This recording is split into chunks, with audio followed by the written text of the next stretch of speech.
8 बज चुके हैं, तो हम सही समय पर अपना आज का यह प्रसारण प्रारंभ करते हैं, विषय को लेते हैं। हम हर धार्मिक आयोजन में जयघोष करते हैं, धर्म की जय हो, अधर्म का नाश हो, प्राणियों में सद्भावना हो, विश्व का कल्याण हो। संपूर्ण भारत का भ्रमण करने के बाद तेजस्वी सन्यासी करपात्री जी महाराज ने सन 1940 में सनातन धर्म के पुनरुत्थान हेतु धर्म संघ की स्थापना की थी। ध्यान दीजिए, हम अधर्मी या पापी के नाश की नहीं, अधर्म और पाप के नाश की बात करते हैं, और उसी तारतम्य में ये नारे उसी समय से लगाए जा रहे हैं। हर अधर्मी का हृदय परिवर्तन हो, वह धर्म परायण बने, यही अभिलाषा इन नारों में छिपी हुई है। यही तो है सनातन संस्कृति की सुंदरता और विशेषता। करपात्री जी की धर्म परायणता और विद्वत्ता को देखते हुए उनसे शंकराचार्य पद स्वीकार करने के लिए आग्रह किया गया, किंतु उन्होंने तो अपना जीवन लक्ष्य कुछ अलग ही निर्धारित कर रखा था, तो उन्होंने विनम्रता पूर्वक इनकार कर दिया।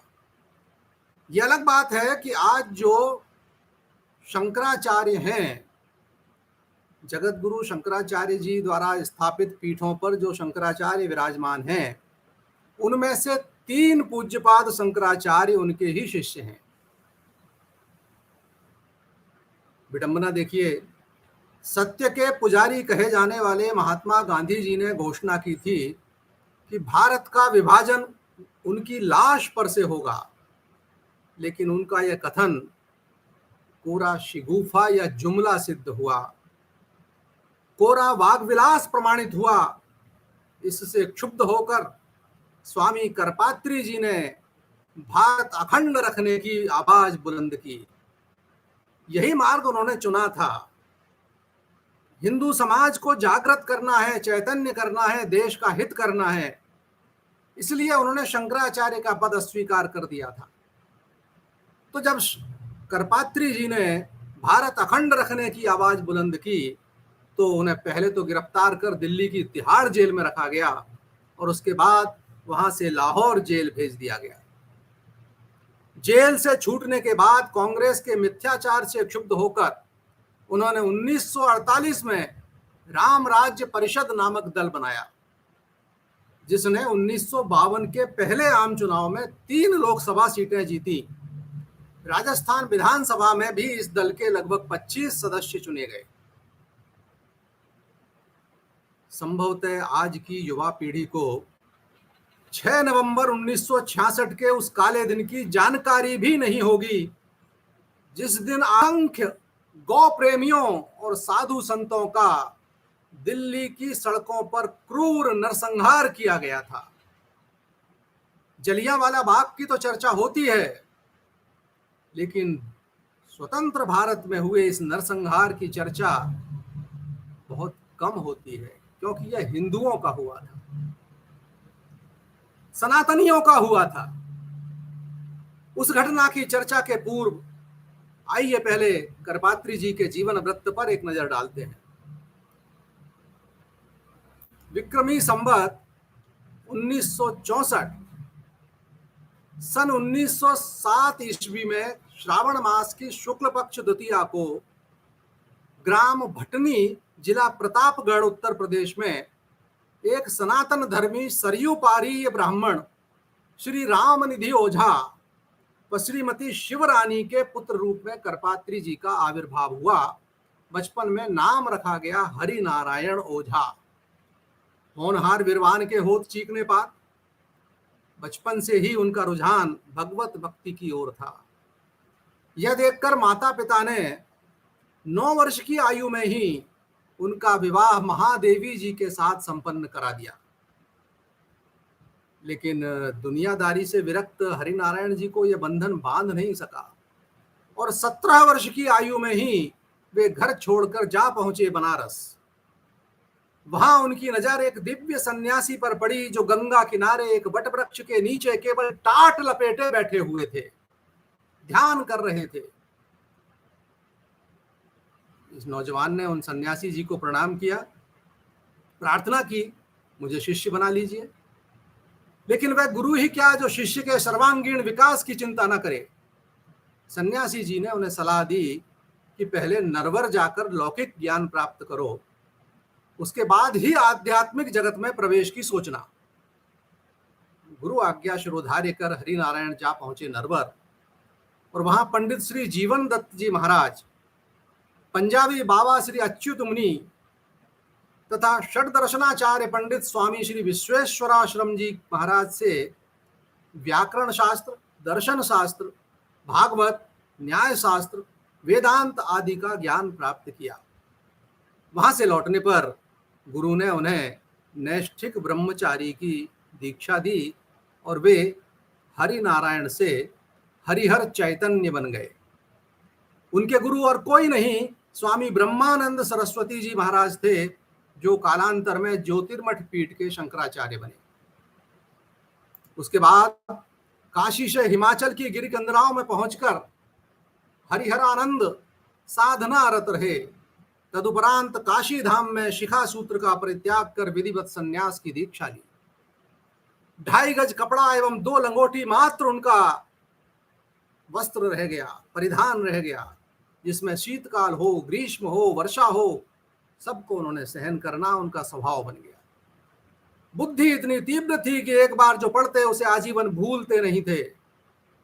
गंगा तट पर फूस की झोपड़ी में एकाकी निवास तथा घरों में भिक्षा ग्रहण कर 24 घंटों में एक बार भोजन करना, और वह भी हाथ की अंजुली में जितना समाये उतना भर। इसी व्रत के कारण उनका नाम करपात्री प्रसिद्ध हो गया। कोई पात्र नहीं, हाथ में कमंडलू भी नहीं, भिक्षा पात्र भी नहीं, कुछ भी नहीं, ऐसे थे करपात्री जी महाराज। भूमि शयन, निरावरण चरण पद यात्रा और एक टांग पर खड़े होकर तपस्या की कठोर साधना उनकी दिनचर्या बन गई। वे प्रतिदिन रात्रि 1:30 बजे शैया त्याग कर उठ जाते, ध्यान करते आधा घंटा, तदुपरांत 10 किलोमीटर पैदल चलते। इस भ्रमण काल में भी वे श्री सूत्र का पाठ करते रहते। स्नान उपरांत 2.5 घंटे शीर्षासन लगाकर संपूर्ण दुर्गा सप्तशती का संपुट सहित पारायण करते, पाठ करते। धर्मशास्त्रों में इनकी अद्वितीय एवं अतुलनीय विद्वत्ता को देखकर इन्हें धर्म सम्राट की उपाधि प्रदान की गई। आजादी के बाद से ही गौवंश की हत्या पर रोक लगे, यह हिंदुओं की मांग थी। हिंदू समाज इसके लिए लगातार मांग करता रहा। देश के सभी बूचड़खानों को बंद कराने की मांग जोर पकड़ने लगी थी। सन 1966 आते आते यह मांग एक प्रबल आंदोलन के रूप में बदल गई। कहने को तो उस आंदोलन में अनेक हिंदू संगठन और नेता शामिल थे, परंतु अपनी निर्भीकता और ओजस्वी भाषणों के कारण संत करपात्री जी महाराज उनमें अग्रणी थे। तत्कालीन प्रधानमंत्री श्रीमती इंदिरा गांधी ने जब संतों द्वारा की गई गौवंश की हत्या पर पाबंदी लगाने की मांग को ठुकरा दिया, तो संतों ने 7 नवंबर 1966 को संसद भवन के सामने धरना शुरू कर दिया। भारत साधु समाज, सनातन धर्म, जैन धर्म आदि सभी भारतीय धार्मिक समुदायों ने इस धरने में बढ़ चढ़कर भाग लिया। इस आंदोलन में 4 शंकराचार्य तथा स्वामी करपात्री जी भी जुटे थे। जैन मुनि सुशील कुमार तथा सार्वदेशिक सभा के प्रधान लाला रामगोपाल शालवाले और हिंदू महासभा के प्रधान प्रोफेसर राम सिंह जी भी बहुत सक्रिय थे।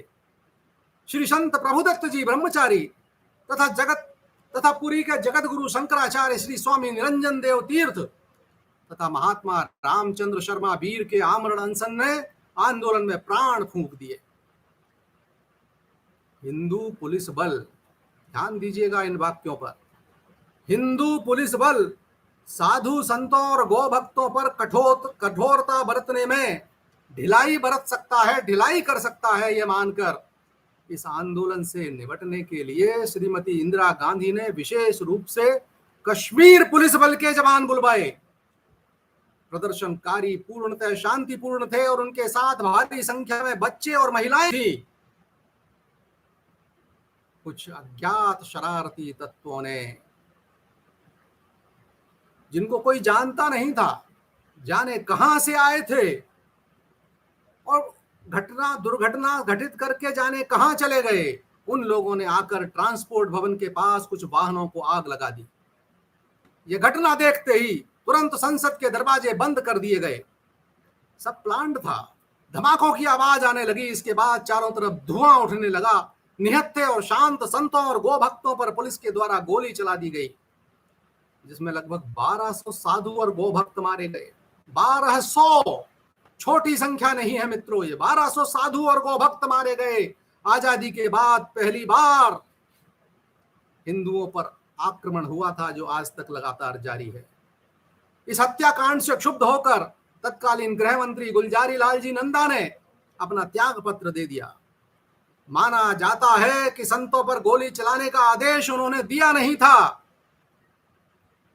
जिसने भी दिया था, यह अपने अधिकार क्षेत्र में उल्लंघन मानकर उन्होंने यह त्याग पत्र दिया। क्षुब्ध हो गए थे। करपात्री जी महाराज वाले गो भक्त गिरफ्तार कर दिल्ली की तिहाड़ जेल में डाल दिए गए। इतना ही नहीं तो जेल में करपात्री जी की हत्या के उद्देश्य से फांसी की सजा पाए हुए कुख्यात अपराधियों से हमला भी करवाया गया, किंतु उनके शिष्यों ने सारे निर्मम प्रहार अपने ऊपर लेकर उनकी प्राण रक्षा की। इसके बाद भी लोहे की किसी नुकीली कील से करपात्री जी की आंख फोड़ने का प्रयास हुआ। आंख तो नहीं फूटी, पर घाव अवश्य हो गया। उधर संत रामचंद्र शर्मा वीर आमरण अनशन पर डटे रहे। अंततः 166 दिनों के बाद उनकी मृत्यु के साथ ही उनका सत्याग्रह पूर्ण हुआ। गौरक्षा के लिए अपने प्राण होम करने वाले संत रामचंद्र शर्मा वीर के 166 दिवसीय अनशन ने गौरक्षा का विषय न केवल भारतीय जनमानस में गहराई तक पहुंचाया, बल्कि संपूर्ण विश्व का ध्यान आकृष्ट किया। आज अभिव्यक्ति की स्वतंत्रता और निष्पक्ष प्रेस की बातें बहुत की जाती हैं, लेकिन आपको जानकर हैरत होगी कि उस समय के किसी भी अखबार ने इंदिरा गांधी द्वारा साधुओं पर गोली चलवाने की खबर छापने की हिम्मत नहीं दिखाई। 1975 से 1977 के बीच आपातकाल के दौरान तो प्रेस रेंग ही रही थी। प्रारंभ से ही प्रेस ऐसी ही थी। सिर्फ मासिक पत्रिका आर्यावर्त और केसरी ने इस खबर को छापा था, और कुछ दिन बाद गोरखपुर से छपने वाली मासिक पत्रिका कल्याण ने अपने विशेषांक गो अंक में विस्तार सहित यह घटना प्रकाशित की थी। कल्याण के उसी अंक में इंदिरा जी को संबोधित करते हुए स्वामी करपात्री जी ने श्राप भी दिया था, तूने निर्दोष साधुओं की हत्या करवाई है, फिर भी मुझे इसका दुख नहीं है, लेकिन तूने गौ हत्यारों को गायों की हत्या करने की छूट देकर जो पाप किया है वह क्षमा के योग्य नहीं है। श्राप क्या था मैं उल्लेख नहीं करना चाहता, आप ढूंढेंगे तो मिल जाएगा। जो भी हो, करपात्री जी महाराज की विलक्षण प्रतिभा व वक्तृत्व कला का वर्णन करते हुए उनके शिष्य और जगन्नाथपुरी स्थित गोवर्धन पीठ के वर्तमान शंकराचार्य पूज्यपाद स्वामी निश्चलानंद सरस्वती जी अपने प्रवचनों में करपात्री जी महाराज का एक रोचक संस्मरण भी सुनाते हैं। वह भी इंदिरा जी से ही संबंधित है। जिन दिनों पूज्य करपात्री जी काशी में चातुर्मास कर रहे थे, उन्हीं दिनों काशी हिंदू विश्वविद्यालय में सभी धर्म संप्रदाय मत मतांतरों की एक संगोष्ठी आयोजित हुई। स्वर्गीय प्रधानमंत्री श्रीमती इंदिरा गांधी की प्रेरणा से, तत्कालीन प्रधानमंत्री श्रीमती इंदिरा गांधी की प्रेरणा से सनातन धर्म की व्याख्या हेतु पूज्य करपात्री जी को निवेदन किया गया। अब चूंकि विश्वविद्यालय काशी की सीमा से बाहर स्थित था और सन्यासी चातुर्मास में सीमा उल्लंघन नहीं करते, अतः उनका प्रवचन रिकॉर्ड किया गया। बाद में वह संगोष्ठी का सबसे उत्तम प्रवचन मान्य किया गया। इतना ही नहीं तो इंदिरा जी ने भी प्रतिक्रिया दी। सनातन धर्म के सर्वश्रेष्ठ प्रवक्ता, सर्वश्रेष्ठ उद्घोषक करपात्री जी हैं। बाद में जब करपात्री जी को यह प्रसंग बताया गया तो उन्होंने विरक्त भाव से कहा कि यदि मुझे पहले ज्ञात होता, मुझे पहले बता दिया जाता कि इस सब के पीछे इंदिरा जी की प्रेरणा है, तो मैं प्रवचन देता ही नहीं। भारत विभाजन का विरोध करने के कारण लाहौर जेल में तथा गौवध पर प्रतिबंध की मांग के कारण तिहाड़ जेल में रहे स्वामी करपात्री जी द्वारा लिखित अद्भुत ग्रंथ वेदार्थ पारिजात, रामायण मीमांसा, विचार पीयूष, मार्क्सवाद और रामराज्य, परमार्थ साध आदि को अगर पढ़ा जाए तो उनकी विद्वत्ता का बोध होता है। 29 जनवरी 1982 को यह अद्भुत तेजस्वी सन्यासी, परमहंस परिव्राज का आचार्य 1008 श्री स्वामी हरिहरानंद सरस्वती श्री करपात्री जी महाराज इस असार संसार से विदा लेकर प्रभु चरणों में विलीन हो गए। उनकी मृत्यु का कारण जानकर भी दुख होता है, पीड़ा होती है। दिल्ली की तिहाड़ जेल में उनकी आंख फोड़ने का जो प्रयास हुआ था और जो घाव उनकी आंख पर आया था हिंसाचारियों के प्रहार से, उसे ठीक करने के लिए एलोपैथिक दवा उन्होंने कोई ली नहीं। उनका व्रत था कि एलोपैथिक दवा नहीं लेना। ठीक से उपचार हुआ नहीं, जीवन भर आंख में पीड़ा सहन करते रहे, कहा जा, और अंततः उसी पीड़ा के चलते उनकी जीवन लीला समाप्त हुई।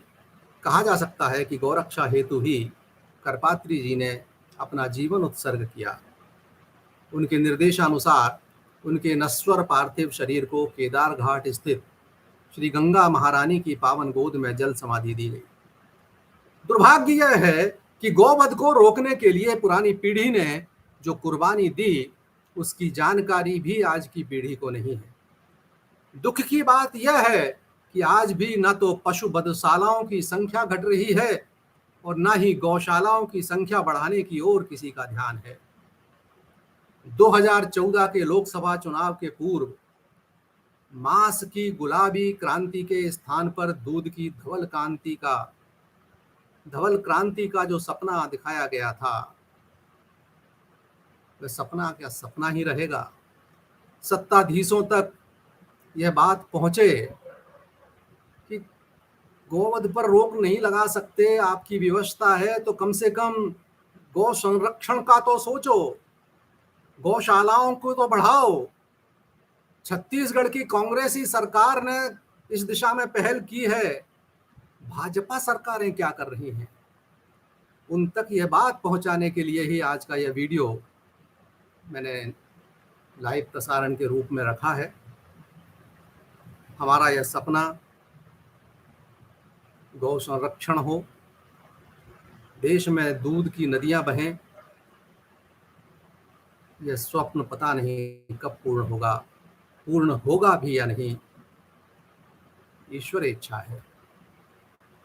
13 तारीख को गुरु पूर्णिमा है। हालांकि सोचा यह था कि हर शनिवार को ही आपके सामने आऊंगा लाइव प्रसारण के रूप में, लेकिन अब सोचता हूं कि हमारे यहाँ हर पर्व के पीछे, हर त्योहार के पीछे कोई ना कोई इतिहास है। हम गुरु पूर्णिमा मनाते हैं, क्यों मनाते हैं? उसका क्या इतिहास है? तो आगामी 12 तारीख को यानी 13 तारीख को गुरु पूर्णिमा है, उसके पूर्व रात्रि में इस विषय को लेकर भी लाइव आने का विचार है। 12 तारीख की रात को 8 बजे, कृपया देखना ना भूलें। आप सभी बंधुओं ने अपना समय दिया, ये प्रसारण देखा, उसके लिए पुनः धन्यवाद। नमस्कार।